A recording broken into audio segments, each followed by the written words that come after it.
Hello दोस्तों, आज की अपनी कहानी है तेनालीराम और जादूगर।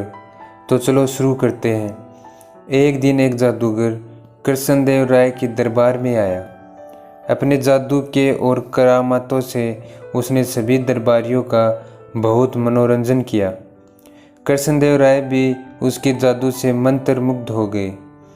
उस जादूगर को अपने जादू पर बड़ा घमंड था, इसलिए उसने अपना जादू दिखाने के बाद दरबार में उपस्थित दरबारी चुनौती दे डाली कि कोई जादू के खेल में उसे हरा कर दिखा दे। इस चुनौती के बाद सभी दरबारी एक दूसरे का मुंह ताकने लगे। किसी की उस चुनौती को स्वीकार करने की हिम्मत नहीं हुई। तेनालीराम बैठकर दूसरे दरबारियों के सामने आकर चुनौती स्वीकार करने की प्रतीक्षा कर रहा था, किंतु जब कोई सामने नहीं आया तो वह स्वयं खड़ा हो गया और जादूगर को चुनौती स्वीकार कर ली। उसने जादूगर से पूछा, मैं जो बंद आँखों में करूँगा, क्या तुम वो खुली आँखों से करके दिखा सकते हो?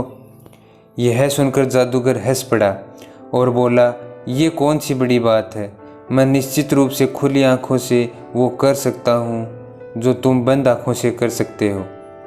इसके बाद तेनालीराम द्वारपाल के पास गया और उसके कानों में फुसफुसाते हुए कुछ कहा। द्वारपाल तुरंत बाहर गया और अपनी दोनों मुट्ठी में रेत भरकर वापस लौटा।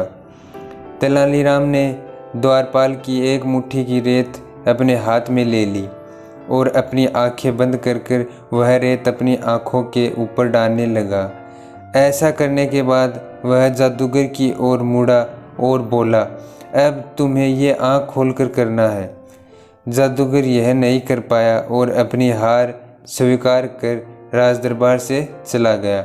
महाराज कृष्णदेव राय तेनालीराम के चातुर्य से बहुत प्रसन्न हुए और उनकी प्रशंसा करते हुए उन्हें बहुत सारे पुरस्कार प्रदान किए। तो दोस्तों, यह तेनालीराम की कहानी आपको कैसी लगी? ऐसी ही मज़ेदार कहानी सुनने के लिए हमारे चैनल को सब्सक्राइब ज़रूर करें। धन्यवाद।